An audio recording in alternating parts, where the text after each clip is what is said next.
በጸሎት የማይገኝ ነገር የለም። ጾም ነፍስን ታድሳለች፣ ቁስልን ትፈውሳለች። የሚጸልይ ሰው አሸናፊ ነው። ጸልዩ፣ እግዚአብሔርን ቅረቡት። እግዚአብሔር በግልጽ የሚመጣ በግልጽ የሚገኝ አምላክ ነው።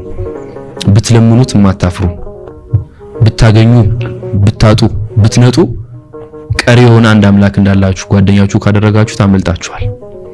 እግዚአብሔርን ወዳጁ ያደረገ ሰው ይከብራል። ሰው ያልቅስብህ ይባል የለ። አንዳንዴ ጸሎቱ ቶሎ የሚሰማለሷል የሚያለቅስ ሰው ከእግዚአብሔር ጋር ቅርብ የሆነ ሰው እኮ አታስከፋ ይባላል። እንደዛ አይነት ሰው እግዚአብሔርን ጓደኛ ያደረገ በሁሉም ነገር መባረክ ስለሚችል እግዚአብሔርን ጓደኛችሁ አድርጉት። እግዚአብሔርን ምስጢረኛችሁ አድርጉት። እግዚአብሔርን ወዳጃችሁ አድርጉት። እግዚአብሔር አባትም አይደለም እናትም ነው። እግዚአብሔር እናትም አይደለም ወዳጅ ነው። ወዳጅም አይደለም ወንድምም ነው።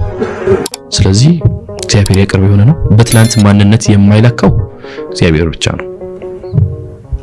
እግዚአብሔር ቤት ትላንት የሰራነው ነገር እንደ አዲስ የሚታየው እግዚአብሔር ጋር ብቻ ነው።